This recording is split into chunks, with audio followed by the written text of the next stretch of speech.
Heidi ho, spectators, and have no fear. You have just landed into the latest episode of Spectales. And as always, I am your t-shirt loving host, Jake, along with my Houston bearded, hatted buddy, Jesus. Wow. Very, very descriptive. I am wearing a Houston Astros hat. I apologize to some of those people that hate the Astros. I will not apologize for my beard. It's on my face. There's nothing I can do about it. Hey, that's all we ask, right? We just want you to apologize for the Astros. I'll apologize, not for myself. I'm a big fan. We're champions. We always were champions. We're always going to be champions. Cheaters! Oh my God. I cannot believe you just teased the show. I can't believe that. Oh, no, you know what? Half the people might not even know who the Astros are who are listening to this. That's a real fact right there. For all you first-time listeners out there, thank you so much and welcome to the show. Spectales is a comic book podcast that has collectors and creators. What's your Grail tale? Each week, we explore new stories about the comic book grails we love, the epic journeys behind how they were obtained, and how they inspired new creativity. We also dive into some comic book speculation and how, as collectors, we can help the hobby pay for itself. This week, Jesus, we get to do one of our favorite things, and we haven't done it for about a month now, so it is a true excitement for me to tell you. Wait, am I telling you or are you telling me? No, I'm doing it. Shh, shh, shh. Did you hear it again? No? The drums are back. We get to welcome a new Scars Army member. So first, hold on, can we do it? Maybe we'll do it together. How about we say we're going to welcome our new Scars Army member together? No. Okay, let's do it. All right, I was about to say it. All right, on the count of three. 1, 2, 3. Dylan Bundy, the new Scars Army member. Thank you, Dylan. We really appreciate you. Thank you for going to Patreon and supporting the show. Thank you for being a spectator and now a new Scars Army member. We really appreciate it. If you'd like to support the show and the content we create, please consider tossing us a 5-star review on Apple Podcasts or subscribing to our Patreon for $3.99 per month. We deliver bonus content every month for the cost of an extra comic on your pull list.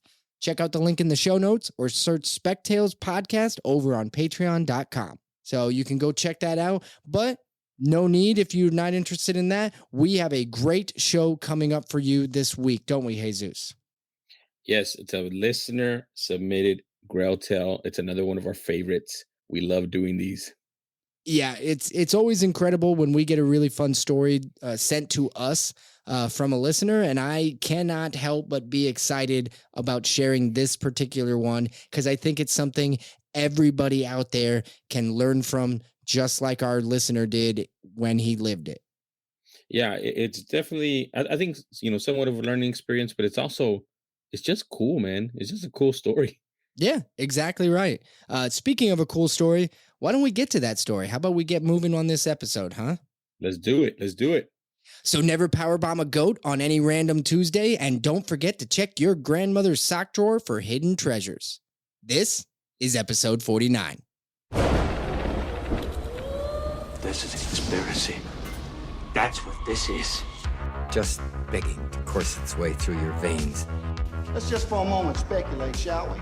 You're into comic books, aren't you? I'm a nerd.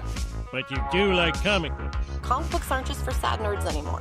Do you think we need one more? Strange things are afoot at the Circle K. Do you think we need one more? Objection, calls for speculation, move to strike. This is a bad idea. All right, we'll get one more. Spectales, a comic book podcast with Jake and Jesus. How is it going, everybody? We're back at it again with yet another episode of this here podcast we like to call Spectales. Today, Jesus, we do not have a guest. What? The first time in how long? No, we just did a solo episode in May. I believe we did a solo episode in May. I don't know. Can't keep track anymore. But yeah, the episodes are blurring together. But we are prepared with a Grail tale. We have a listener submitted Grail tale. This one is a doozy. These are some of our favorite, man. The listener submitted ones. I don't know. I just feel. I mean, which ones in the past have we had? I don't know. That's a tease. That's a tease. I'm just gonna leave that there. Oh, I see what you're doing with that tease. It took me a minute. The wheels they hadn't turned around yet, and then I said, "What's he talking about?" I know what you're talking about now. That is a tease. But let's move on to this episode. We got a listener who submitted a Grail tale to us back early June. And as soon as I read it, I talked to you about it, and I immediately said, oh, we got another one. We got another one we got to share with the listeners out there. So we will get to that in a bit. We also are going to go in through our normal. We've got 3 segments. We're going to do recent pickups. Then we're going to do the Grail tale, and we will close the episode with speculation. You know how we like to do it, Jesus. A lot of our listeners out there are collectors, and they like to help the hobby pay for itself. So we've got some special speculation stuff going on at the end of the episode. But Jesus, since it's just us, since it's so quiet around here, I think maybe it's about time we talk about some big things we got coming up. We got some milestones happening, don't we? Not only do we have one milestone, we have what would you say, a couple? Is it a few? What's a few? What's a couple? What's many? Because there's a lot of them. Is it a milestone threesome? I think that's what it would be called. Oh, man. Is it a menage milestone? I like that. Exactly. Well, they are intertwined, right? Like one milestone really begets the next. You can't have one without the other, I think. So we're still talking about the milestones, right? Yeah, I just wanted to make sure. Yes, we are not. Okay, we're not talking about Miles Morales in this particular case. Different. Oh God, please don't. That's a can of worms. You don't want to open it. Don't read What If. Don't go look at it. Don't just don't. Put it down. Stop it. Stop it. I'm glad we can laugh at ourselves, right? So for our milestones, let's go over a few of these for the listeners because we owe them a lot of gratitude for where we're at with these milestones. For starters, next week, did you know next week is episode 50? 50. How the hell did we get to 50 episodes? 50-cent piece of Dwight Eisenhower coin. Yes, I was previously in banking, so that's why I know that. Ulysses S. Grant of podcast episodes. 50, man. We're past our midlife crisis already here as a podcast. We just came out of it. We're in our late years. We're gonna be doing some vacationing as a podcast soon. Just trying to get out there. We've already paid our dues. 50 episodes, guys. Every week for 50 weeks is crazy to me. We, knock on wood, but we have not missed a Wednesday morning yet. Our very first episode dropped on a Friday, but since then, every episode after that came out on a Wednesday. And it's every Wednesday morning at, I think we drop at like 4 a.m. Central Standard Time. So, because we're Central Standard Time, so we're going to tell it in that. You guys can do your own math for whatever time zone you're in. No offense to your time zone. Ours is better. And yeah, it really is. It's the Central. And I've been through some time zones lately. So that's just from experience, number one. Number two, every Wednesday I feel like it's comic book day on Wednesday now, right? Yeah.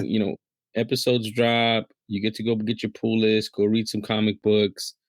Every Wednesday, man, I think it's just a cool little extra to add to the podcast. Absolutely. I've had a lot of people say that they like to listen to the show on their way to their LCS, which is a nice sentiment. I like the thought of that. So if you're out there doing that, thank you very much. The next milestone that we should probably bring up, which 50 episodes, so you could kind of see it coming. Our 1 year is coming up at the end of July. I always have to scroll back in our timeline because I don't always remember exactly what the date was in July last year when we released. But I believe it was July 23rd of 2021. So we're ballpark. It does not land on a Wednesday, so we're going to have to find something to do. And we will. We're going to do something special for you guys. Again, that's a tease. We don't like to, give out it. We like Easter eggs. We like teases. It's just how we roll. But man, a year ago, dude, I mean, that's so long ago nowadays. Like Yeah. I mean, gas was like $2.50 a gallon. You know, well, I can go to the movie theater with $1 and come back with some change. You know, you remember what those do you times? mean? You can't do that. Anyway, I don't want to give away too much about what we're going to do for the 1 year anniversary. Please don't give away. No, I won't. I won't give away any of our secrets about what is going to happen for the 1 year anniversary. Right. Okay, so, yeah. and don't you go giving away what we're going to be doing for. And if anybody knows or can predict it, please don't give that away either. Exactly. We're so subtle. God, we're good at our jobs. I know, man. I mean, it took us a year to get here, but we're here. Everybody stop listening. I'm not in it for this episode, guys. I'm out. All right. And the other thing that we have coming up, which we really want to sincerely thank everybody for, and I'm not trying to count our chickens before they hatch or anything like that, but we are on the precipice of hitting 12,000 downloads. And when we set out our goal, we set a goal for ourselves. It wasn't right out of the gate, but it was within a couple of months after we had started. And we had said we wanted our goal to be 12,000 downloads before our 1 year anniversary. And we are, I don't know the exact predicted like date or time, but it's roughly going to be within the next week and a half. So we're going to hit that 12,000 download. And I'm kind of mind blown. That one, like, you know, we could have released 50 or a year's worth of episodes. It doesn't mean anybody's listening out there. But to hit 12,000 downloads is still blowing my mind too. Yeah, when you put it in that context, man, 12, basically, you know, the way I like to look at it is 12,000 conversations we've had with people, right? Whether that's individually, whether them listening to us or us talking to, you know, a creator or a collector or Grail Tales or what have you, that's 12,000 times somebody has listened to our little show here, our little podcast that we put together, and just, you know, wanted to talk about comics and Grails and stuff. So it is crazy. I mean, that's, and again, at the beginning, we obviously didn't have the listenership we have now. So a lot of this has happened towards the back half of the year. And the growth has just been, you know, phenomenal. And I'm very appreciative. I know, Jake, you mentioned you're very appreciative. We really want to thank you guys. Thank you for sharing, you know, with your buddies, your comic book collecting buddies or your comic book buddies that you have, because this growth couldn't happen without you guys. So we really appreciate you, you all that listen. Absolutely. Word of mouth is absolutely why we are getting the listenership that we do have. And even in the last week, hey, I don't know who's out there recently discovering the show, but dude, we had just a massive week this last week. Somebody got into the show and they listened to every episode. So whoever that is out there, thank you very much. We always appreciate, you can tell when somebody's binging, and it's kind of a nice feeling for us. So thank you for that. However, I think, you know, milestones aside, I think it really is time for us, and I'm doing it because I'm very excited to get to this. We need to get to the first segment.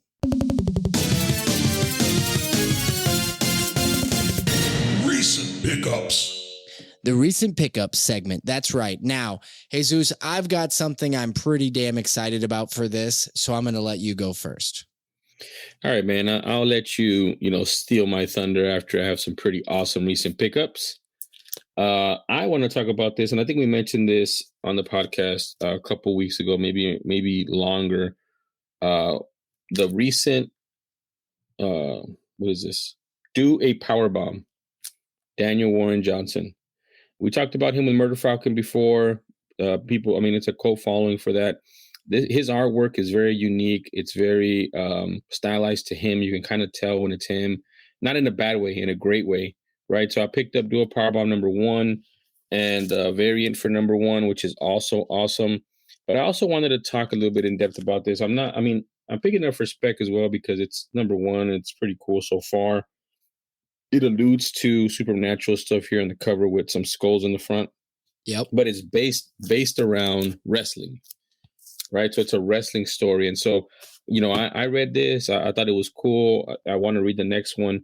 And I reached out to you, Jake, and I was like, man, why is it that when somebody does something, a little outside of the norm, you kind of hit your forehead and like, oh man, that's a great idea. Like, why hadn't anybody done this before? Maybe they have. Maybe I haven't seen as many. I know Marvel did, a couple where it's like part of a run. I believe there's a Red Tornado that's part of some wrestling, lucha libre stuff. But this wrestling along with paranormal and sticking it together, I just think it's such a cool concept. And I'm like, man, this is a great idea. I'm glad, this guy thought of it, he put it together and he was able to execute it because he's the artist as well. But it just seems weird. Like I feel like he wanted this somewhere. Like, what's that saying? How does that saying go? Write for your own yourself, and then the audience will find you. So I feel like he wanted to read something like this. It wasn't out there. So he said, you know what? Let me go ahead and create it. Yeah. And that's what he would do with Powerbomb. So I definitely recommend it. It's a lot of fun. It has really great artwork in it. I was showing off some of the artwork to Jake earlier. I recommend it, but that's where I'm coming at from Duo Powerbomb. What do you think, Jake? Well, immediately when you showed me, now I watched wrestling when I was younger, in high school, that kind of thing, but I didn't quite continue on it. And I have nothing against wrestling. I think that there's a lot of fun theatrics involved in all of it. And it is fun drama, right? It's got the laughs, it's got everything. But for me, I never latched onto it, I guess. But when you brought in the supernatural aspect of it, I'm like, all right, this is speaking my language now. This is something I could go pick up. And when you showed me the artwork, mind blown, right? Done. Let's go get this. So do a power bomb. I can't disagree with you at all. The artwork is phenomenal. It's one of those stories that I think, I don't know if it's a tease. I don't know. This sounds like the type of storyline. I don't know how many issues they've had or something. This sounds like something that we should probably put for the book club. We should probably move over. Oh man, this might be a good book club series. Yeah, I don't know where they're at with it yet. Well, the number one just came out last week. Okay, so we're gonna have to wait. Yeah, we're gonna have to wait on it for sure. But at the very least, go pick up number one. I think it might turn into something. So these variants are pretty cool. Pretty cool concept. But yeah, I think that'd be a great idea. Once a couple more are out, it's just the beginning of the story. Yeah, so the concept really lends itself well to artwork, though. Think about the action that happens within a ring. You add all of the elements of ghouls and whatnot, and costumes. Oh, costumes. Yeah, it lends itself really well to comic book art. So that's awesome. Great recent pickup, man. But saying that, can I go? No, that was my first recent pickup. My second recent, no, I'm just joking. Go ahead. All right, thank God. All right, so I literally just got this today, and it was one of those things. So I didn't go to my LCS last week. I know. Please don't hold your stones. Don't throw them. I wasn't able to make it into the LCS last week. I was traveling for work. So I went in today because tomorrow, Wednesday at my LCS is a madhouse. I'm actually usually a Thursday LCS guy. Don't go telling everybody that though. But I ended up going in today to get my books from last week because I was pretty excited about something. But that's not what I ended up being really excited about when I left. So here's what I picked up because it was in the case, and I always look at the case and I'm always like, what's in there? What's they got now? And this one was just sitting there, and it was for me. It was definitely for me. This is Marvel Magazine Group Bizarre Adventures, Stephen King's The Lawnmower Man. So this is a magazine from 1981. This thing is in pristine condition, by the way. And it is, oh my God, like it's all black and white. This reminds me of like old creepy magazines. This is just more of a Marvel version of it. It's all black and white. It's crisp. It's clean. So the contents, it's got multiple stories. It's all horror stories. The first one is The Lawnmower Man. Then it's which is by Stephen King and Walter Simonson. And it's A Suburban Nightmare is what it says. Then there's Greenberg the Vampire by J.M. You know what? I'm going to screw up a lot of these names. And let's see. Trying to look at the ones I full on recognize. And John Buscema has some artwork in here. Oh, nice. So that was Steve Smallwood. Yeah. Anyway, lots of good stuff. But the Stephen King one is what drew me to it. And that cover, big fat man with a lawnmower. He's mowing humans, by the way. Yeah, he's mowing humans now, which I was like, man, that's pretty dope. I know you just got it today, but have you had a chance to read any of them or anything stick out to you? No, I've really just been flipping through it. So I came home and I had baseball practice with my son and all that. So I literally am just sitting down to get to the Lawnmower Man right now. And honestly, there is some, I'm looking at it right now. There's some messed up shit in here already. That's right up your alley, Jake. Yep, I'm in. If I keep looking at it, I'm going to read it instead of recording, and that's going to be a problem.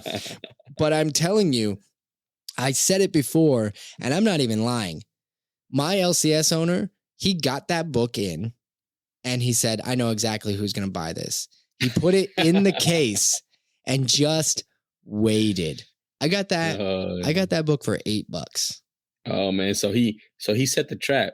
He's like, let me put this out there in the wild and I'm going to catch me a little Jake here when he comes in. And the funny thing is he heard me ask for it. He handed it to me. I said, yeah, I'm going to be getting that. And then, and then he started laughing and he looked at the other guy that works at the store and he was like, I told you. And they were just laughing. And I was like, what? And he said, when we put this in the case, we knew you were going to buy it. We put it in there for you.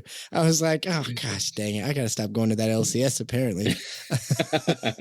No, keep going, man. Cause that's a sign of a good LCS, man. They know what you like. They're going to put that stuff aside for you. Well, it wasn't aside. Anybody else could have bought that. Now, if he would have been like, hey man, I got something just for you. And then he would have been like, it's $20. I would have been like, all right. I would have still bought it. I hope he's not listening, man, because then you're just giving it up right now. Nah, I've talked to him about the show a little bit, and he's always like interested to hear what guests we've had on and stuff like that. But at no point is he like, oh yeah, hey, I recently listened to you. No, but maybe, I don't know, maybe if he is, hey John. It's a cat and mouse game. That's what I see. It's a cat and mouse game. I'm gonna go in there and he's gonna be like, "You'd have paid $20 for that?" I'm like, "Damn it!" So that's my recent pickup. I am very excited to dive into it. It's one of those books that is very, very me. Right, the dark, creepy type magazine that It's not that expensive. It's not the most valuable book in the world. But you know what? I love that stuff though. And just flipping through the pages, there's some messed up shit in there. Yeah, it's good. I'm gonna read that here tonight if I can. So to speed things up so I can get to my reading, let's move on to the next segment. Grail Tale. Grail Tale. Grail Tale. Grail Tale. Grail Tale. The Grail Tale segment. This one is a special one, as they always are when it comes to listener-submitted Grail Tales. To start with, I do want to say, if you've got a Grail Tale out there and you want us to read it on air or you want us to talk with you about it, please let us know. Reach out to us. You can reach out to us on Instagram at spec_tales_podcast. You can reach out to us on Twitter at spectalespod, or you can send us an email, spectalespodcast@gmail.com. We love talking about Grail Tales. What books are important to you and why? Everybody out there has got some sort of a story, and it doesn't always have to include the most valuable or those kind of books. I think that's what makes Grail Tales so interesting is it doesn't have to be a valuable book to mean a lot to you. So we have one submitted to us today by a new friend and avid listener of the show. His name is John Michael, and he can be found on Instagram under the name @jms.comics. So he wrote a very well-written, long Grail tale. So Jesus, I'm going to kind of dive into it. I'll try and add a little spice to it. Feel free to chime in or ask questions. I may not have all the answers, but we'll see what happens. All right? I got my popcorn ready. Okay. Well, his Grail tale starts off with an explanation for something. We were in the middle of a conversation ourselves just on Instagram, and I had made a comment about he has his cover for his Instagram account is Batman 49. And so I just made a comment, and he was already trying to talk to us about the Grail tale. But then I made that comment, and he was like, the profile picture of Batman 49 is a whole nother story. And he said that it's good that Batman 49 is getting the recognition it deserves. It's kind of one of those older Joker covers that everybody likes the Joker covers, but in general, those older ones, sometimes they can slip under the radar simply because depending on where you're finding it there are so many very, very popular Joker covers.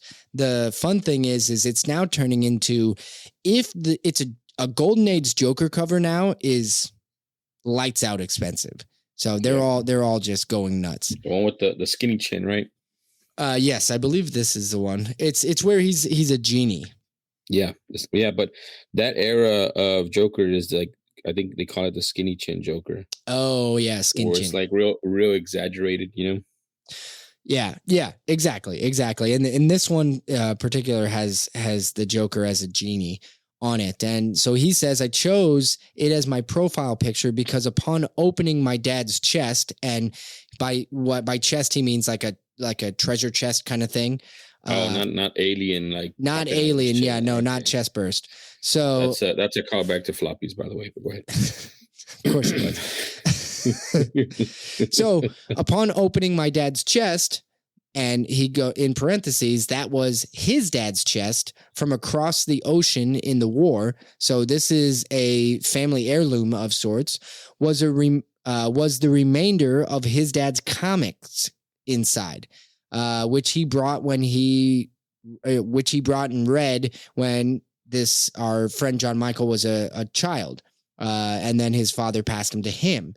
Not even knowing anything about comics at the time, seeing them, it was just really magical.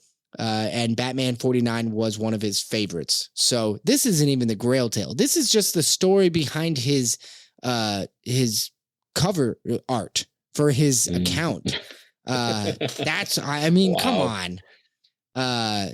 So yeah, around 11-year-old is when John Michael started his passion for comic books, and his father didn't have the interest in the world except to help make John Michael and help make me happy. And as long as he gets the Uncle Scrooges to read, so his dad was still passionate about Uncle Scrooge, but his dad didn't. Looks like it gave him all of the other comics, which is pretty incredible. So that, like I said, that's literally just the tip of this iceberg. So he goes on to say, anyway, I only started buying comics when I was 12 years old, starting from my dad buying me 3,000 1990s comics for $400. Wow. Hold on. 3,000 comics for how much? $400. I think that's less than $1 per issue.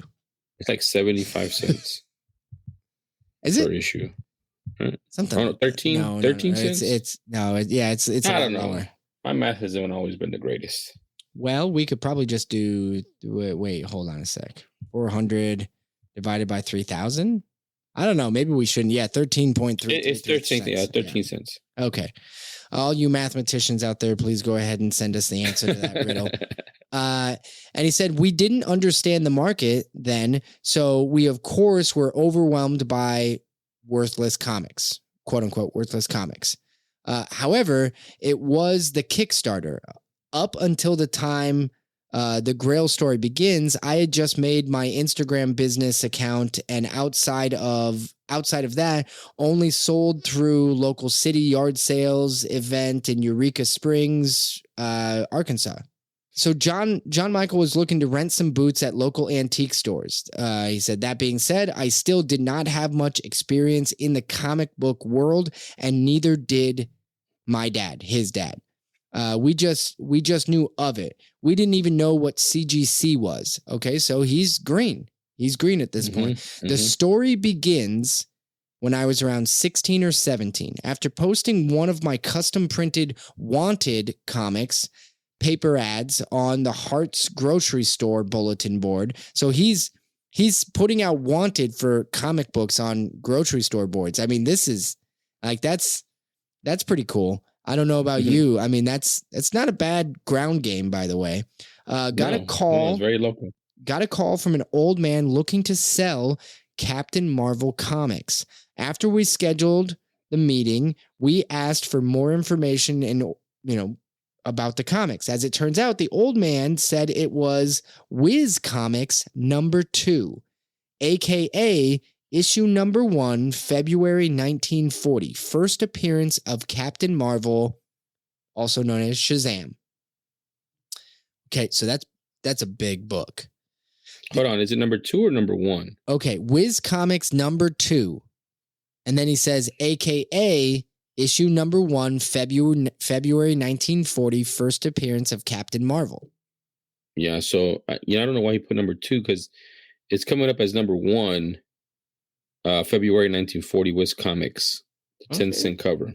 Okay, well, there's some. No, I understand. I mean, I'm sure that there's some potential issues with the way they were numbered, maybe back then.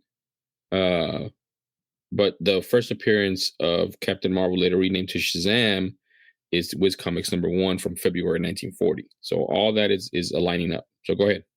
Okay. Sounds good. Let's see here. Yeah, all of that seems to be working. I don't see anywhere on there. So I was trying to look at that cover as well. So he said the old man also said that it was found after cleaning out his mom's sock drawer.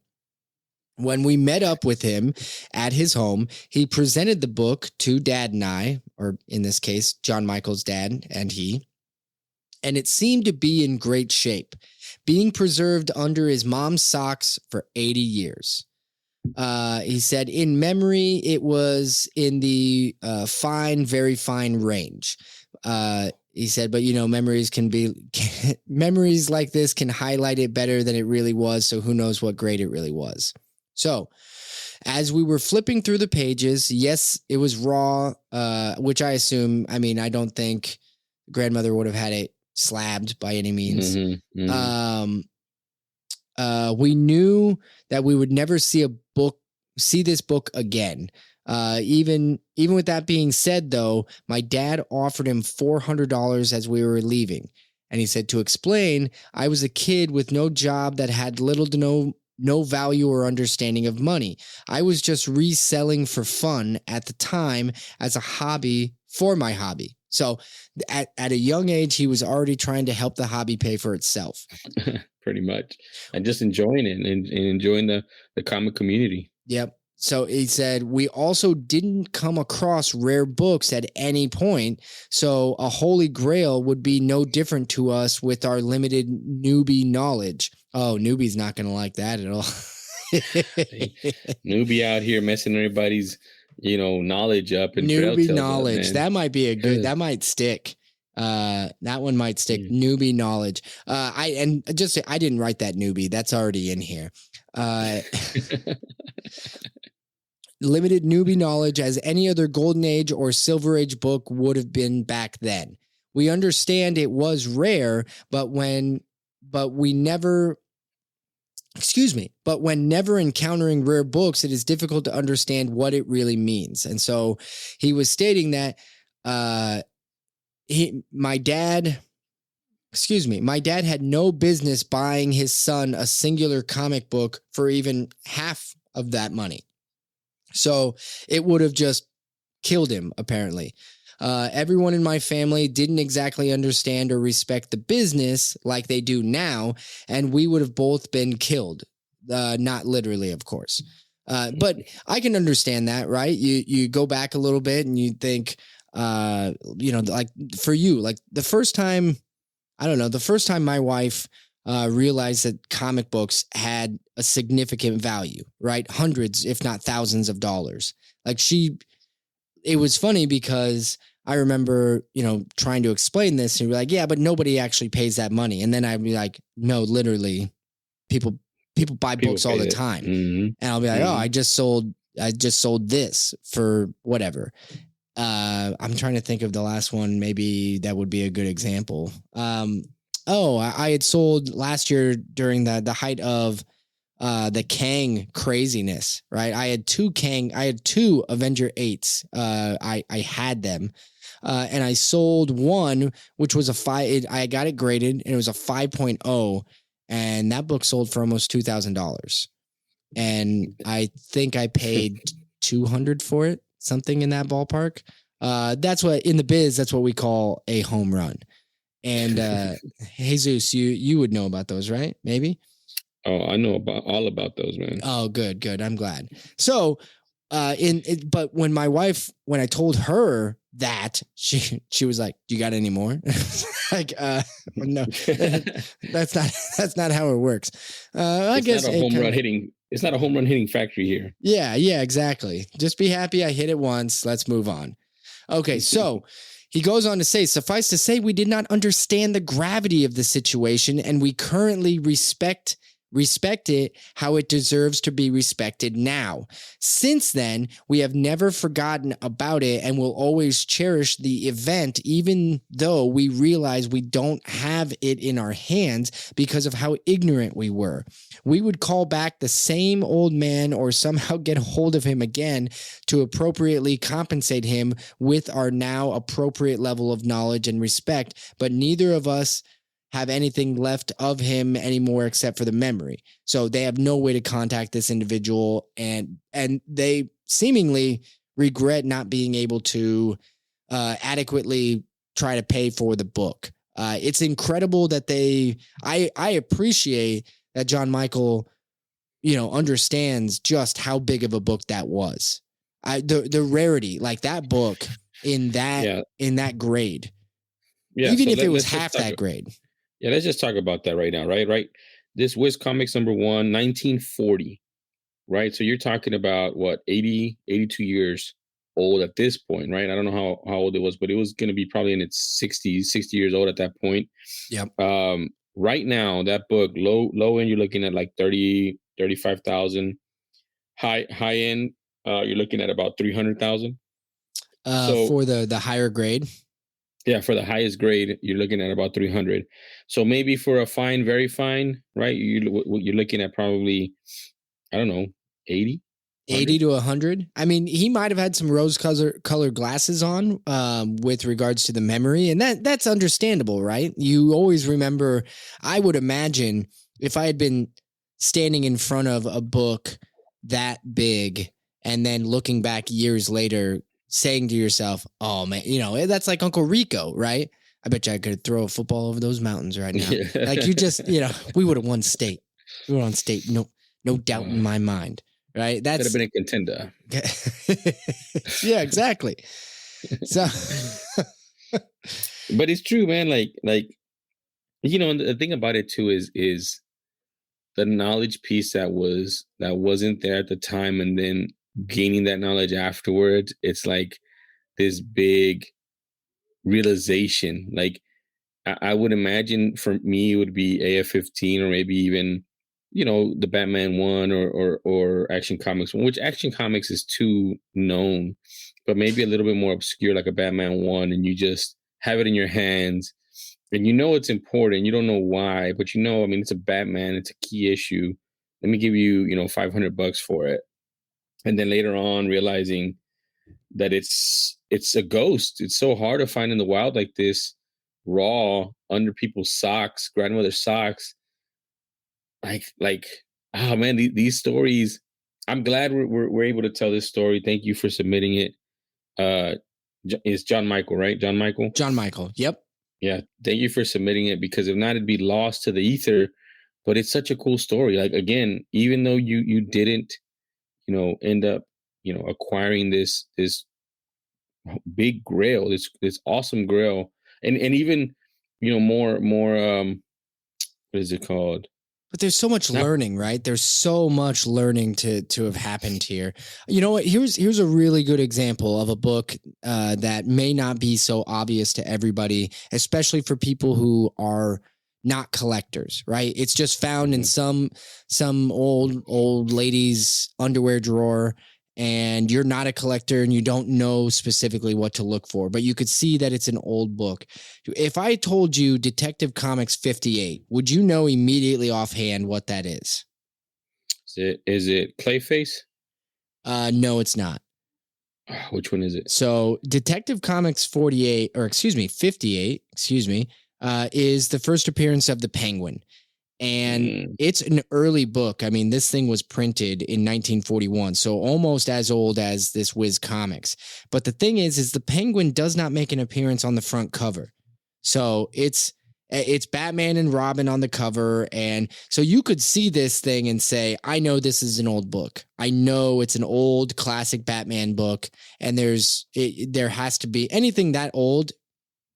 It's significant. That happens. But you wouldn't know it was the first appearance of the Penguin. Mm-hmm. So I think in many cases, I think this is a learning experience, of course, for John Michael. And I think that's why it makes it a very, very worthy and valid Grail tale to be shared on the show here. But it's interesting to me because this one moment in his collecting life has also inspired so much more for him. He's gone on, and he really did. He gave me so much more information in addition to of like other in-person actual, Grail moments of buying books and things like that. And he's gone on to do a lot more collecting. One thing I did want to, he did write was every Grail or Grail collection we've bought has been in person and has a story. Says, granted, not all as lengthy as this, but all of which on an affordable middle-class wage budget, of course. But the thing is he's got these stories, and every single one seems to be influencing what comes after it. That's the tale of a collector. This is the epitome of what we do, why we collect Grail tales, because this is interesting. Yeah, why we do what we do. And, you mentioned that although he wasn't able to come home with that, just the experience itself of, and again, I mentioned it earlier, but, and I've mentioned this to you too, Jake, like how many more of these Grails are actually out there in people's hands that maybe don't exactly know what they have.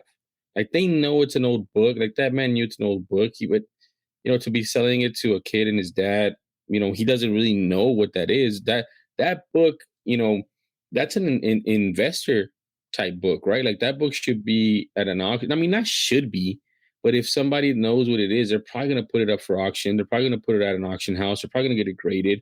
You know what I mean? Like, well, I think that if a book like that existed, this gentleman who called them obviously didn't know enough of the value of the book. You're right. Because if you know the general value of your book, you're not walking into your local LCS. You're generally not walking, or you're not calling somebody where you got their number off of, a flyer at the local grocery store. With no offense, it's just, you're probably not. If you had this Whiz Comics #1 and you knew how much it was worth, you'd take it to Heritage or one of the auction houses, right? You'd try to. Yeah, that's what I'm saying. What if it was actually the Wizard Shazam?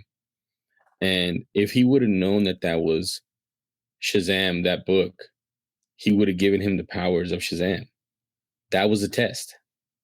Oh, so you're saying that John Michael unintentionally passed up on The powers of Shazam. The power of Shazam.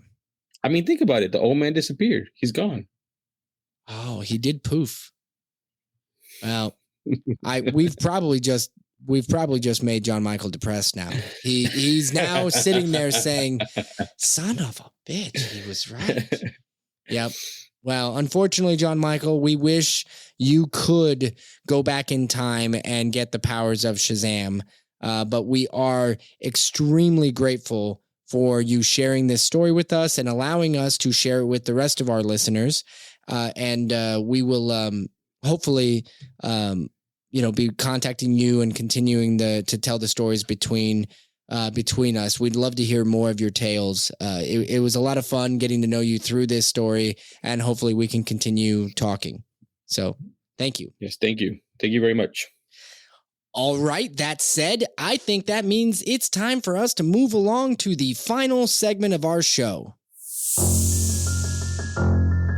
Speculation. The speculation segment. And just when you thought we were done with John Michael, we are not. So this was kind of a fun exchange that John Michael and I had on Instagram. So when I was talking to him about sharing the Grail tale, he went on to actually offer a spec book as well for us to share. Now, Jesus, I've decided to use this as my speculation book for this episode. So you're going to have to get your own. Cheater. Go ahead. Sorry, I had something. All right. Well, I'm going to go first since you're being rude. And I'm going to go ahead and read John Michael's words exactly. I really appreciated him going to the effort to also share his speculation book, which I thought was really fun. This was the first time we've had somebody share that. We have people reach out to us, but when it comes to sharing a Grail tale and then going to the next level and saying, "Oh yeah, here's the speculation book as well," I thought that was fun. So John Michael says, also, my spec book is Eternals number 2, 1976. Since the fair market value has dropped an incredible amount after the Eternals movie, and we know that the MCU is heading cosmic, so the Celestials are going to play a much bigger role along with the other cosmic entities. So Eternals number 2, 1976, I had a copy of this. I actually sold at the peak, which, I'm not trying to pat myself on the back, but, might as well. But wow. That is the first appearance of the You know what, Jesus? Not while I'm in the middle of reading this, okay? Not like this. Not like this. Okay, so the Celestials made their first appearance in Eternals number 2. I have always liked this book. I love the cover, right? It's got the terrified look. The face on the cover always makes me kind of giggle a little bit. Classic Kirby. Yeah, classic Kirby. And the Celestials make their first appearance in that book. So he does go on to say, plus, with there being an Eternal sequel, the Celestials are likely going to come back in that movie as well. So he's taking our warm blanket theory and just putting it to good use. Listen, buy the dip. Eternals 2 is very affordable. It's definitely a book that you can get on the low. I remember a lot of people who hated the movie.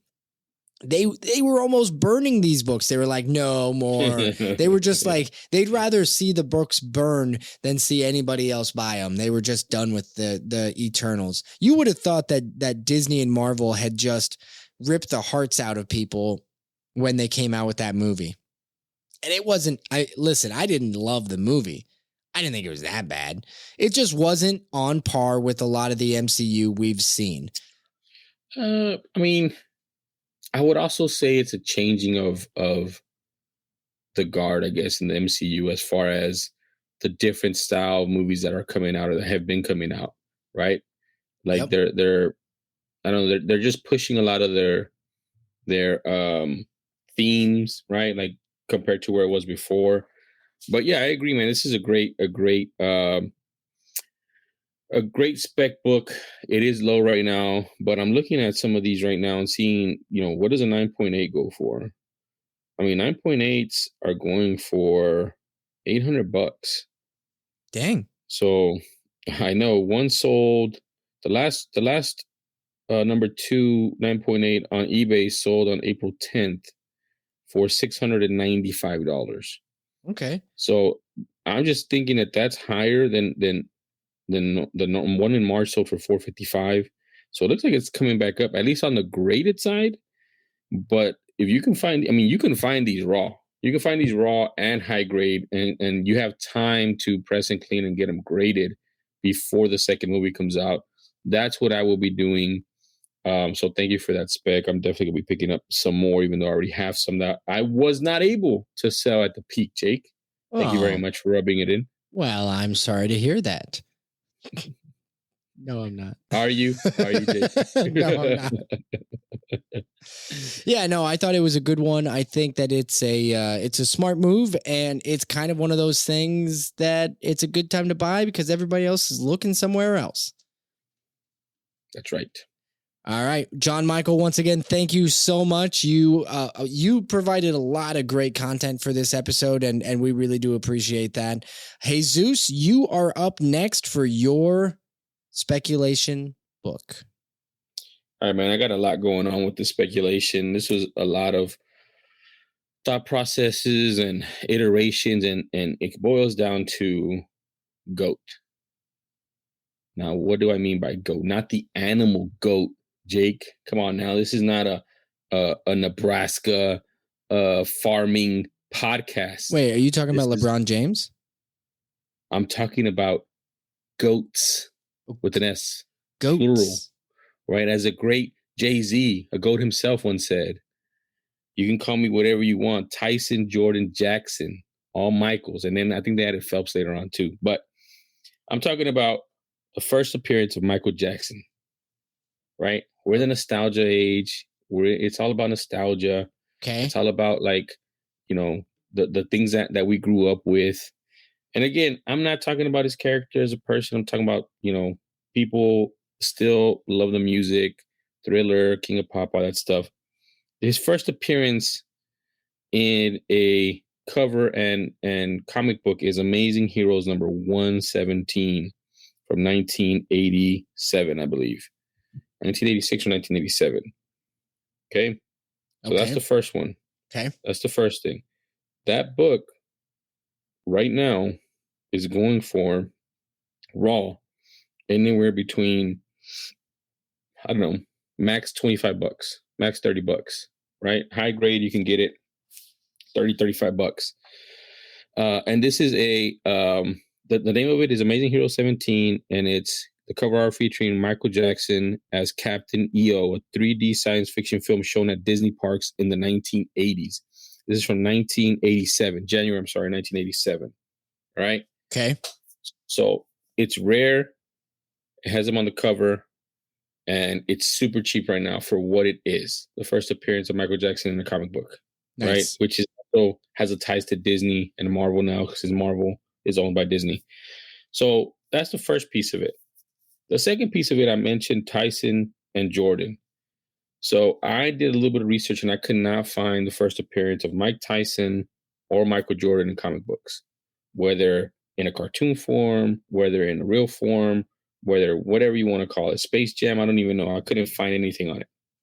So the little piece of homework that I'm giving the spectators is, can someone find what the first Mike Tyson in a comic book is and what the first Michael Jordan in a comic book is? Because those books will start to be coveted if people figure out what they are and start collecting them. Wait, can we do this? Can we give homework? What are we, Fight Club? That's not how this works. Like, first of all, you already talked about it. You can't talk about it. This is the club that we're going to find out these first appearances that nobody's talking about in our Spec Tales club. Okay. Yeah, no, I understood. And I can tell you right now which one I would want. No offense to Mr. Mike Tyson, but man, dude, Michael Jordan, if he has a first appearance in a comic book, I'm sure he does. Yeah, I mean, that's probably worth just as much, if not more, than his rookie card. Ooh, man, that's interesting.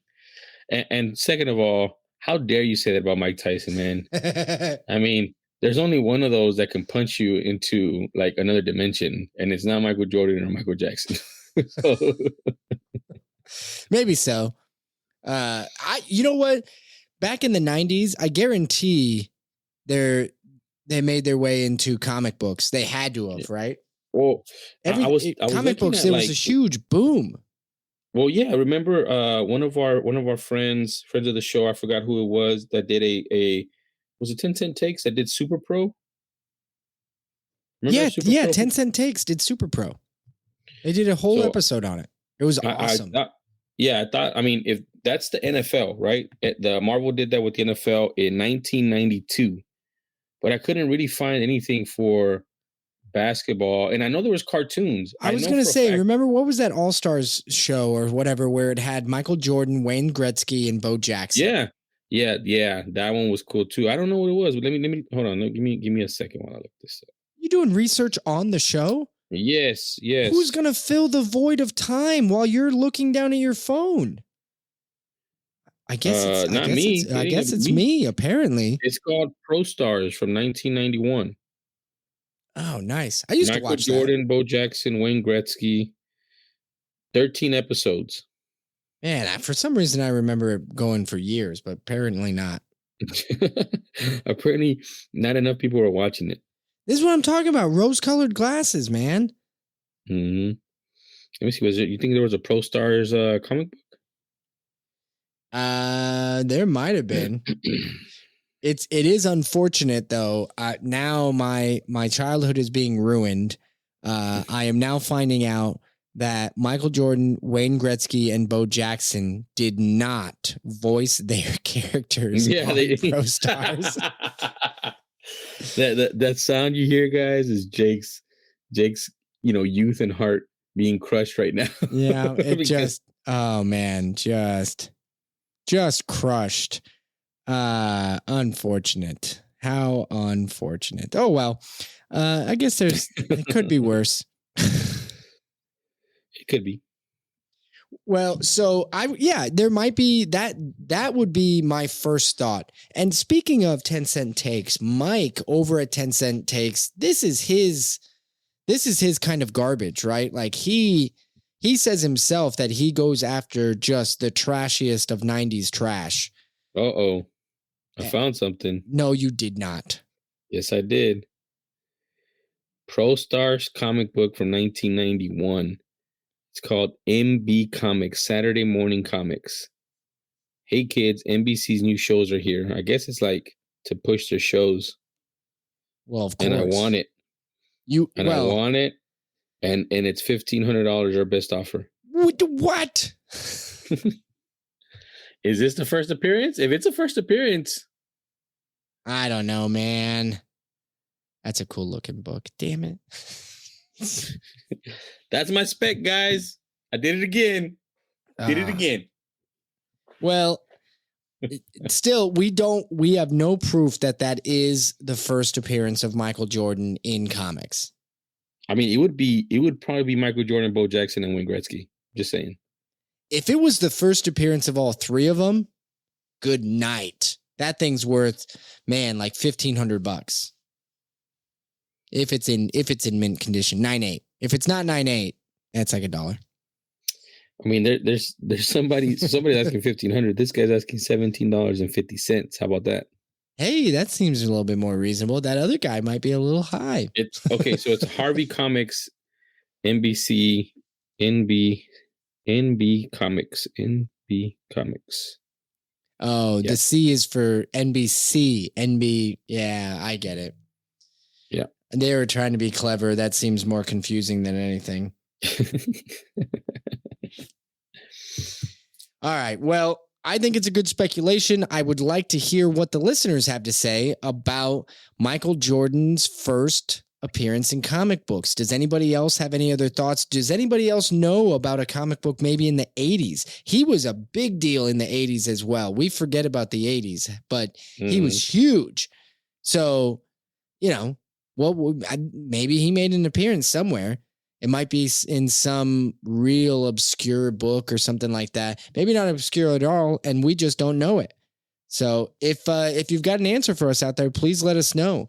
And speaking of, if you would like to reach out to us, you can find us on Twitter at SpecTalesPod, on Instagram at Spec_Tales_podcast, or you're always welcome to email us at SpecTalesPodcast@gmail.com.